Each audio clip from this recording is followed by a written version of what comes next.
복음서에 보면 병들었다가 주님 만난 사람들 이야기가 반복해서 계속 나옵니다.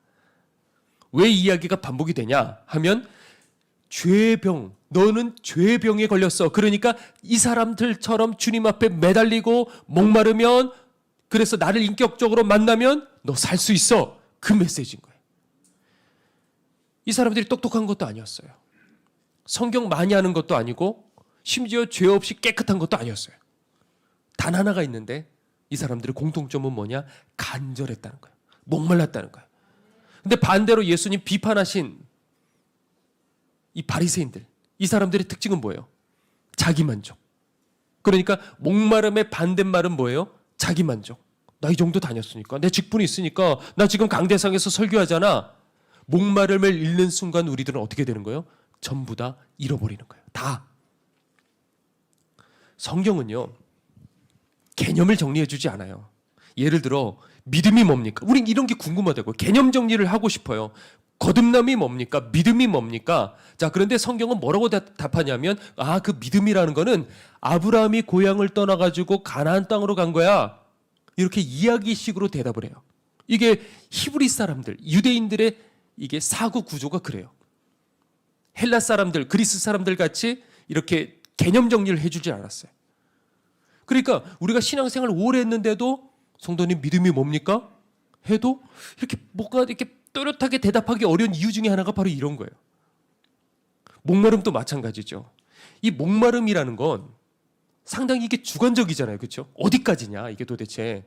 자, 그런데 오늘 우리가 알고 싶은 거는 이 목마름, 어디까지가 구원에 이르는 목마름이 될 수 있냐, 어디까지가 내가 주님을 만날 수 있는 그 목마름이냐, 그걸 좀 알려고 하자는 것이죠. 그러니까 복음서에서 보면 이 직접 주님께서 인정하신 너 구원에 이르렀다, 내가 너 살려주겠다 하시는 그 목마름의 정의에 대해서 오늘 시간에 좀 뽑아내고 보고자 하자는 겁니다.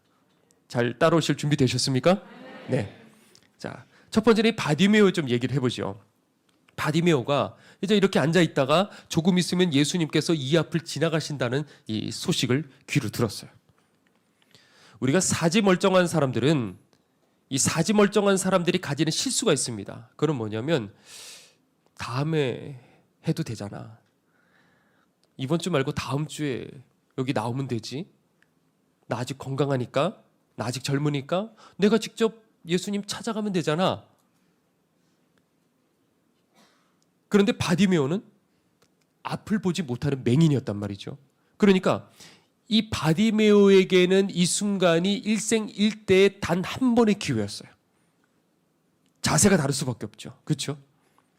웅성대는 소리가 들리기 시작합니다. 그러니까 이 바디메오가 정확하게 어딘지를 모르니까 무턱대고 소리치는 거예요. 다윗의 자손 예수여, 나를 불쌍히 여기소서. 소리를 쳤습니다. 그런데 다윗의 자손 그러니까 들려오는 소리가 뭐예요? 사람들의 욕소리인 거야. 다윗의 자손, 이 욕소리들만 들리는 거야. 근데 바디메오가 막 그것 때문에 상처받았어요? 아랑곳하지 않는 거예요. 그러니까 이 다른 사람들의 욕설들은 난 예수님만 보이는 거예요. 도대체 예수님만 보이고 나머지 사람들은 전부 다 병풍들이었어요. 그러면 도대체 어디까지가 목마름이라 할 수 있을까? 어디까지가? 모든 사람들이 다 욕했어요. 심지어 수르보니게 여인은요, 찾아서 예수님 계신 그 집안으로 들어갔어요. 그러니까 제자들이 뭐라 그러냐면, 저 여자 시끄러우니까 좀 내보내십시다, 주님. 내보내주셔요. 그거를 그 좁은 공간 안에서 들었을 거란 말이에요. 그리고 예수님이 뭐라 그러셔요? 넌 개다, 넌 개야. 모욕을 하셨어요. 여러분들 멀리서 이렇게 오셨는데, 여러분들 제가 모욕을 한다면 그래도 있으시겠어요? 정말요? 막 제가 해도 여러분들 그냥 그대로 있으시겠어요? 대부분 상처받지 않을까요? 실제로. 그러니까 이런 생각해 볼 수 있는 거예요. 어떤 사람들이 목마르다 그래요. 그런데 교회 안에서 조금만 상처받고 자존심 상하면 떠나는 거예요. 여기만 교회냐고. 그러고 가버리는 거예요. 자, 그런데 그 마음 갖고 다른 교회를 갔다고 해서 주님 만날 수 있을까요? 만약에 바디메오가 이 욕하는 사람들의 그 말에 귀를 기울였고 이 수르보닉의 여인이 자존심이 상해서 그냥 확 그냥 떠나가 버렸다고 한다면 치유의 역사는 고사하고 이 마음속에 분노만 남았을 거예요. 그러니까 사람들은 너 믿음 있어 그렇게 말할지 모르겠지만 내 자존심 하나 포기할 줄 모르는 목마름이라고 한다면 적어도 그거는 하나님이 인정하시는 목마름은 아니라는 거예요. 자, 그 다음 얘기가 그 12년간 혈루증 걸린 여인 여러분들 아십니까? 자, 이 율법에 보면 혈루증 걸린 여인과 내가 터치가 되면 나는 어떻게 되는 거야? 한동안 부정해져요. 그래서 이 여인이 이제 예수님이 이 마을에 오셨는데 내가 예수님까지 가려면 사람들이 꽉 찼단 말이에요. 그러면 예수님까지 가려고 하다가 보면 사람들과 부딪혀요, 안 부딪혀요? 부딪힐 수밖에 없어요. 그럼 그 사람들은 어떻게 돼요? 부정해지죠. 그러니까 내가 떴다, 나타났다, 저 여인 떴다 그러면 사람들은 어떻게 돼요? 얼른 들어가, 왜 여기 나왔어? 갈래야? 갈 수가 없어요. 자, 그럼 여러분들 같으면 어떻게 가시겠습니까? 예수님 앞에 꼭 가야 돼. 나 꼭 고침 봐야 돼. 어떻게 하시겠어요? 포기하시겠어요? 여기까지 오셨는데 예수님? 어떻게 하시겠어요? 다 뒤집어 쓰는 거죠. 안 보이게. 난지 모르게. 다 뒤집어 쓰고 가는 거예요. 자, 그런데 그 상태로 앞에까지 가서 예수님 앞에 한번 생각을 해보죠. 가만히 생각을 해봐요. 그러면 다 뒤집어 쓰고 누군지 모르고 다 부딪히는 거예요. 그러면 그 사람들은 다 이제 부정해지죠. 그런 상태에서 예수님 앞에 갔어요. 너 왜 왔냐? 주여, 제가 12년간 혈루 이렇게 하면 어떻게 되는 거야? 거기에 있던 그동안 부딪혔던 유대인들은 어떻게 되겠어요? 난리 나서 그 자리에서 돌로 쳐서 죽일 수도 있어요. 말할 수 있어요, 없어요? 없어요. 그러니까 이게 기가 막힌 상황이에요. 갈 수도 없고 가서 예수님 앞에 말할 수도 없는. 여러분들 살다가 이런 일들 겪어보신 적 있습니까? 막다른 골목에 할 수도 없어요. 그래서 이 여인이 달리 할 방법이 없으니까 뭐라고 생각했냐면 저 옷자락이라도 만지면 내가 나을 텐데. 안 되니까 거기까지 생각이 간 거예요. 그런데 몰래 만졌어요. 그 뒤를 만졌어요. 만지는 순간 어떻게 됐어요? 싹 하고 낫는 그 기적이 일어났어요. 그런데 여기 참 대목이 참 특이한 게 주님이 의도하신 게 아니고 능력이 쑥 하고 빠져나간 거예요. 예수님이 길 걸어가시다가 딱 멈추시고 이거 뭐야? 왜 빠져나갔지? 주여, 다 부딪히고 뭐 그럴 수도 있는 거죠. 아니야. 능력이 내게서 나갔다. 그러니까 이게 참 특이한 구절이 대부분의 이야기들은 뭐냐면 치유의 역사가 일어날 적에 내가 너를 고치겠다. 인격과 인격이 만나서 예수님의 의지를 가지고 그 사람을 고쳐주셨어요. 자, 그런데 이 대목은 예수님의 의지와 상관없이 능력이 빠져나간 거예요. 이게 성경의 유일한 대목입니다. 왜 이렇게 됐을까요? 그건 다른 거 없어요. 너무 간절한 거예요. 너무 간절하니까 그 간절함이 믿음이 되어버렸어요. 주님이 이렇게 얘기하시죠. 네 믿음이 너를 구원하였도다 그러셨어요. 굳이 그렇게 말할 필요 없을 텐데. 내가 너를 고쳐줬다. 그게 아니고 네 믿음이 너를 구원하였도다. 여기서 간절함은 뭐냐? 내가 할 수 있는 게 아무것도 없다는 것을 깨달을 적에 그때 절박해지는 바로 그 간절함. 내가 할 수 있는 일이 아무것도 없구나. 그것을 머리로는 알죠. 그것 말고 실제적으로 내가 아무것도 할 수 없다. 그걸 깨닫는 거예요. 자, 그 다음 이런 얘기가 있습니다. 그 복음서에 보면 그 중풍병자가 있는데 그 4명의 친구들이 있어요. 그 회당에서 예수님께서 이렇게 설교를 하시는데 그런데 도중에 천장에서 구멍 뭐 이렇게 소리가 막 나기 시작하더니 펑 하고 이게 떨어져 버렸어요, 천장이. 그리고 거기에 밧줄로 해서 침 상태로 이 실성한 이 중풍병자가 쭉 하고 이렇게 내려왔어요. 예수님이 야, 감히 지금 예배드리는 자나 지금 이 신성한 회당을 천장을 뚫어? 이렇게 하지 않으셨어요. 그 자리에서 그 실성한 중풍병자를 고쳐주셨어요. 자, 이 이야기에서 주님 만날 수 있는 간절함의 포인트는 뭘까요? 그거는 간절한 마음이 없는 사람 어디 있겠어요, 그 중에. 그런데 그 뒤에서 저 뒤에, 그러니까 저기 뒤에 계신 분들 자리가 중요한 게 아니에요. 간절하면 하나님의 능력이 그곳 가운데 충분히 임하실 수 있을 줄 믿습니다. 아멘. 자, 저 뒤에 있다 하더라도 여기가 꽉 들어차서 지금 내 친구를 데려갈 수 없는 그 환경인데 포기하고 가만히 있으면 아무 일도 안 일어나요. 주님께서는 이 이야기를 통해서 우리들에게 말씀하시는 거예요. 나한테 무례할 정도로 달려들어라. 그럴 때 내가 응답하겠다라는 거예요. 자, 그런데 지금 이 이야기에서 또 포인트가 하나가 있습니다. 뭐냐면 지금 이 중풍병자는 실성한 상태란 말이죠. 이 중풍병자가 나은 것은 누구 믿음 때문이에요? 이 4명의 친구의 믿음이었어요. 그럼 이건 뭘 말하냐면 중보에 대한 얘기를 하는 거예요. 지금 여러분들이 중보하는 사람이 스스로 자기 의지를 가지고 주님 앞으로 달려나가지 못하는 영적으로 실성한 상태일 수도 있어요. 자, 그런데 누구 믿음 보고?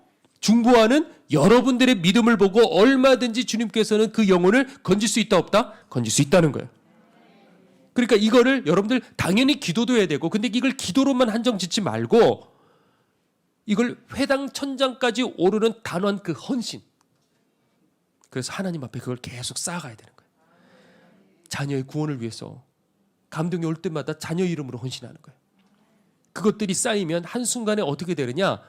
퍽 하고 꺼져서 예수님 앞으로 내려갈 수가 있는 거예요. 이 동인천에 있다가 이제 연수구로 예전에 교회를 옮긴 적이 있거든요.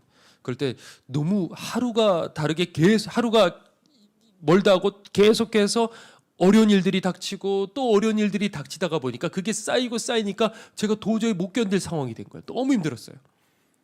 그래가지고 이게 한 장소에 교회가 세워지니까 이게 사단이 정말 싫어하는 거구나, 그걸 알았습니다. 근데 제 힘으로 안 되겠다 싶어 저희 성도들에게 이제 특별 새벽 기도회 하자. 하나님 앞에 같이 저를 위해서 또 교회를 위해서 기도해 달라. 그렇게 선포를 했습니다. 그래가지고 그날 이제 매일같이 이렇게 새벽 예배를 다 드리기 시작하는데 성도들이 많이 이렇게 오시더라고요. 근데 그때 치유 역사가 정말 많이 일어났습니다. 제가 그때 파악하기로는 최소한, 제가 다 들은 건 아니지만 최소한 한 가정에 한 사람은 나왔어요. 적어도. 어떤 분이 그러시더라고요. 목사님, 제가 새벽 설교 시간에 말씀을 듣고 있는데 아픈 그 부위가 뜨거워지기 시작하더래요. 막 설교 도중에 뜨거워지기 시작하더니 싹 하고 나왔는데 제가 20년 동안 그것 때문에 고생했대요. 병원에 가도 안 된대요. 그래서 포기해가지고 아파서 견딜 수 없었던 건데 그 순간에 쫙 낫더래요. 그러니까 그런 일들, 목사님 모르실 거예요. 이런 일들이 있었어요. 목사님 다 모르실 거예요. 불치병도 났고 별의별 일들이 계속해서 일어났어요. 왜 그런 일이 일어났을까? 왜 하나님께서 성도들에게 그런 기적을 허락해 하셨을까? 그건 다른 게 아니고 교회를 위해서 기도했기 때문에 그런 거예요. 그러니까 여러분들도 중보 꼭 하십시오. 기도의 문이 안 열리면 뭐부터 해야 되냐면 중보부터 해보십시오. 회개 기도하고 그 다음에 중보를 하십시오. 그러면 이 기도의 문이 열릴 거예요. 그리고 주님께서 찾아오실 줄로 믿습니다. 지금까지 제가 몇몇 사례들을 나눴어요. 다 나눌 수는 없습니다. 그런데 이 사람들의 공통점 뭐냐? 어쩌다가 치유받은 거 아니에요. 어쩌다가 죄산받은 거 아니에요. 사무침이 고통이 될 때까지 하나님 앞에 매달렸어요. 기도가 여러분들 기도 후에도 그것이 사무침이 되지 못하면 그거는 갈급함이라고 할 수가 없어요. 일시적인 갈급함은 여러분들 지금 설교 듣고서도 나 기도해야겠다. 주님 만나게 해달라고 구해야겠다. 가질 수 있어요. 그런데 이 시대에 갈급함에 사무치는 그 사람, 그게 견딜 수 없어서 이 마음의 고통에 이르기까지 되는 그 사람들을 찾아보기가 정말 어렵단 말이죠. 왜? 지금 이 시대는 그저 클릭만 하면 물건이 집 앞에 배송돼요. 그것도 사람들이 이제 못 견뎌서 클릭만 하면 바로 그 다음날 새벽에 오는, 우리는 그 시대에 살고 있어요. 그러다가 보니까 사람들은 기다릴 줄을 몰라요. 주위에 너무 재밌는 게 많아요. 너무나도 분주해요. 그러니까 우리들의 심령이 목마를 겨를이 없어요.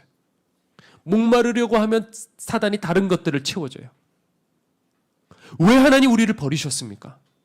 그게 아니에요. 하나님이 나를 버리신 게 아니고 내가 하나님을 외면하는 거예요. 나도 찾고 있다고요. 나도 하나님 앞에 기도하고 있다고요. 그거 말고 지금 제가 얘기해줬던 정말 주님을 인격적으로 만날 수 있고 성령으로 그 회개의 역사가 일어날 수 있는 그 진짜 역사, 하나님의 기적과 그 능력들을 구하는 그 진짜 목마름. 너 아직까지 기도하고 있는 게 아니야. 그거는 기도가 아니야. 나는 기도하고 있다고요. 나는 지금 주님 부르짖고 있다고요. 그거는 부르짖는 게 아니야. 우리가 하나님 외면하는 거야, 사실. 하나님은 지금 우리들을 기다리고 계셔요. 주님 만나고 싶은 마음, 이 복음의 실제를 경험하고 싶은 그 마음이 사무쳐서 내 심령 속에 고통이 될 때까지 저 하늘 문은 굳게 닫혀 있는 거예요, 여러분들. 자, 그리고 오늘 본문 이야기죠. 이제 왔어요, 본문 얘기가. 자, 이 오병이어 이야기죠, 그렇죠? 왜 이런 오병이어 같은, 지금 이 시대는 오병이어 같은 이런 기적의 역사들이 일어나야 된다고 믿는 사람이에요. 영적 오병이어. 사람들의 이 심령들이 거듭나고 강력한 부흥의 역사가 일어나서 거기에 있던 모든 사람들이 주님을 만날 수 있는 영적 오병이어. 도대체 이 오병이어는 왜 일어났을까? 보통 사람들은요, 이 오병이어를 그 안에 있었던 뭐 누구 도시락이고 뭐 제자들 때문이고 그 안에서 자꾸 생각을 하는데, 사실 결정적인 이유는 그 안에서 일어난 일이 아니고 이 본문의 이 뒷 배경에서 일어난 거예요. 자, 오늘 본문의 배경이 뭐냐면 그 세례 요한이 헤롯에게 어떻게 됐어요? 목배임 당해서 죽었어요. 순교당했어요. 나라 잃은 서름에 말도 안 되는 그 세금을 부과당하는 거예요. 그래서 그 당시 사람들은 죽도록 일하고 노력을 해도 오히려 세금이 더 많아서 빚을 갚을 능력이 없는 거예요. 그래서 결국에는 어떻게까지 갔냐면 사회보장 제도가 없잖아요. 그러니까 자식을 생이별을 하면서 노예로 팔아버립니다. 뿔뿔이 흩어지는 거예요. 아내도 팔아버리고 자식도 팔아버리고 자신도 노예가 되고 그 자리에서 다 흩어지는 거예요. 오랫동안 하나님 보내신 선지자가 없어요. 그래서 우리는 버려졌구나 생각하는 이 민족 위에 이 오래간만에 세례 요한이 딱 등장했을 적에 사람들은 유일한 소망이구나, 하나님 보내신 하나님의 사람이구나, 마지막 보루 같은 그 사람이었어요. 자, 그런데 그만 그 큰 별이 떨어지고야 말았어요. 자, 그러니까 사람들의 시선이 누구를 향하게 되겠습니까? 당연히 마지막 남은 유일한 소망이신 예수님을 향할 수밖에 없는 거죠. 모이기로 약속한 적도 없어요. 어디 계시는지 다도 몰라요. 그런데 물어 사람들이, 예수님이 외딴 빈들에 계셨는데 온 고을에서부터 사람들이 예수님께로 몰려들기 시작했어요. 어마어마하게 몰려들기 시작했어요. 그리고 그 사람들을 주님께서는 오늘 말씀에 불쌍히 여기셨다 그랬어요. 이번 수요일에 김용희 선교사님 이제 오셨잖아요. 근데 설교 중에도 그러시더라고요. 최근에 들어서 내가 이런 교회를 본 적이 없다. 이렇게 간절하고 이런 교회를 본 적이 없다고 그러시는데, 집회 마치고 제가 이제 요 주차장으로 이제 배웅해 드렸어요. 그런데 또 그 얘기를 하시더라고요. 여기 교회는 요새 교회랑 다르다고. 내가 수십 년 동안에 이제 사역을 했는데 정말 오래간만에 이런 교회를 만나봤다고 그런 얘기를 하시더라고요. 근데 제가 보기에는 다른 이유 없는 것 같아요. 목마르기 때문에. 목말라서 여기까지 왔어요. 우리들은 살려고 거리가 멀어도 여기까지 왔어요. 그날 도중에 두 분이 이렇게 나가시더라고요. 그 중에 한 분은 저도 나가보니까 전라도 광주에서 오신 분이에요. 그 밤에. 그런데 막차가 끊어지는 바람에 그 막차 타려고 가셨고, 뒤따라오시는 그 한 성도님은 왜 나가시냐 그랬더니 그분을 이 성도님을 터미널까지 모셔다 드리려고 그러고 뛰쳐나가더라고요. 오늘 이 시간 또 마찬가지일 거예요. 경상도에서 오신 분이 있고 전라도에서 오신 분이 계시고 제주도에서 오시는 분도 계시더라고요. 외국에서 오시는 분들도 계셔요. 왜? 소망이 없으니까. 어떻게 해서든지 좀 살아보려고 하니까. 도무지 방법이 없으니까. 아내가 저를 자꾸 보면서 요새 자꾸 뭐라 그러냐면 저러다가 일찍 죽을 것 같아요. 네. 너무 힘들어 보이니까. 거의 잠도 못 자고 너무 힘들어 보이니까. 근데 제가 여러분들을 이렇게 딱 보는 순간에 하나님, 내 인생을 갈아서라도 상관없어요. 내 인생 갈아서라도 내가 최선을 다하고 이 시간에 내가 쏟아 부어야겠다. 그 마음밖에 안 들어요, 저는. 근데 저는 아무것도 안 해요. 멀리서 오는 그 발걸음을 하나님은 다 기억하신다는 거죠. 여러분들 느슨해지셔서는 안 돼요. 다 잃어버려도 우리 안에 이 목마름을 잃어버리면 우리는 끝나는 거예요. 평생에 여러분들 그 목마름이 변치 않았으면 좋겠습니다. 이 세례 요한이 그렇게 순교를 당했어요. 그래서 아무런 소망이 없어서 그때 그 사람들도 빈들로 들어왔어요. 여러분들, 오늘 우리들이 드리는 예배가 이런 예배가 되어야 돼요. 주님께서 지나치실 수 없는 그런 심령으로 드리는 예배. 주님께서 우리들을 불쌍히 여기셔서 이에 여러 가지로 가르치셨더라. 여러 가지 주님의 음성을 들을 수 있는 능력의 예배. 내 영혼 뒤집어지는 회개의 불길이 일어날 수 있는 그 예배. 정말 오병이어의 기적처럼 성령의 강력한 그 불길로 한 사람 한 사람이 하늘로부터 내려오는 그 양식을 먹을 수 있는 그 진짜 예배. 이 사람들은 해가 지도록 갈급해가지고 해가 지는 줄도 모르고 그러고 배고픈 줄도 모르고 그렇게 말씀을 들었대요. 여러분들도 하루 종일 들을 준비 되셨습니까? 정말요? 바로 그럴 때 이적이 일어나는 거예요. 그럴 때 오병이어의 이적은 왜 일어났느냐? 간절함. 막다른 골목 앞에서 소망이 없어서 더 이상 갈 데가 없어서 주님밖에 없어요. 지금까지 제가 얘기했던 이 모든 것들이 이 오병이어의 이적 안에 들어가 있는 거예요. 예수님밖에 없다고 생각할 때, 바로 그 상태까지 내 인생이 가게 될 때, 바로 그때 강력한 성령의 능력으로 영혼이 거듭나는 그 기적들이 일어나는 거예요. 평양대봉이 일어난 것도 똑같아요. 1905년에 무슨 일이 일어났습니까? 의사조약이 있었어요. 나라가 팔렸어요. 너무 기가 막혀서 사람들이 눈물조차 나오질 않아요. 의지할 데가 없어요. 그러다가 생각했어요. 사람들이, 아니야, 하나님이 계셔.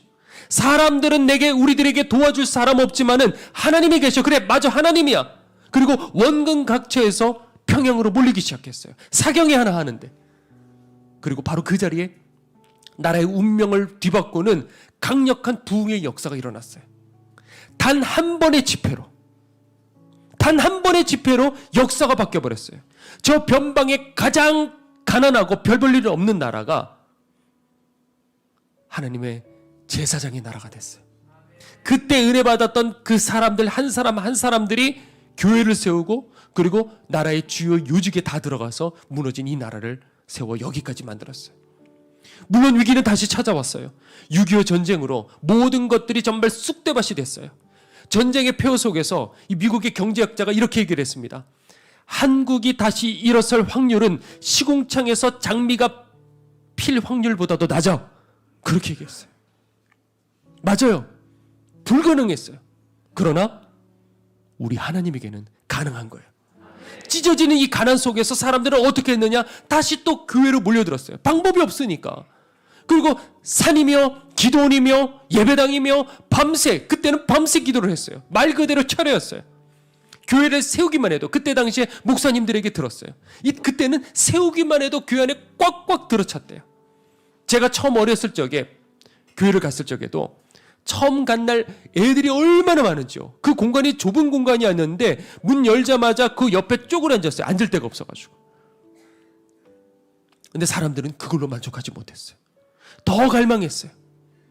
하나님, 이 땅에 부흥을 주십시오. 그래서 사람들이 원근각처에서 몰려서 1984년에 이 여의도 광장에서 100만 명이 모였어요. 다른 거 아니에요. 하나님, 이대로도 만족할 수 없어요. 하나님, 이 나라에 당신의 부흥을 내려주시옵소서. 그러면 우리가 2030년까지 선교사를 10만 명을 보내겠습니다. 하나님 앞에 울며 불며 그 기도를 드렸어요. 서원했습니다. 그리고 90년대 넘어오면서 세계 선교 이 비전, 그것을 꿈꿨어요. 그래서 각 청소년 집회 때마다 선교사로 갈 사람들이 일어서라. 얼마나 뜨거웠는지 모릅니다. 그래서 그때 많은 선교사들이 그때 나가기 시작했어요. 90년대 들어서. 자, 그런데 이제는 교회 안에 이런 목마름이 사라져버리고 말았어요. 눈물이 메말랐어요. 영혼이 뒤집어지는 이 회개 역사들도 사라져버리고 말았어요. 사람들은 이제 세상의 끝이라고 말을 합니다. 사단은 우리 머리 위에서 춤추고 있는 거예요. 여러분들 이대로 포기하시겠습니까? 여러분들 누가 하겠습니까? 누가 바디메오처럼 붙들어서 다윗의 자손 예수여 날 불쌍히 여겨달라고 소리치겠습니까? 더 이상 의지할 데 없어서 원근각처를 막론하고 달려들어 우리는 다시 주님 앞으로 모여들어야 되는 거예요. 그리고 여러분들 느슨해져서는 안 돼요. 모여야 됩니다. 그리고 눈물을 강물처럼 우리들은 흘려야 되는 거예요. 하늘을 뒤흔들 수 있는 울부짖는 그 회개의 역사를 다시 이 땅에 부어주시고 다시 우리 길튼교회 위에 임하게 하여 주셔서 아버지, 이것을 통해서 하나님의 강력한 부흥의 역사들이 일어나 잠자는 자들이 깨어나고 죽은 영혼들이 살아날 수 있게 해달라고 우리 시간에 함께 뜨겁게 우리 찬양 부르고 기도했으면 좋겠습니다.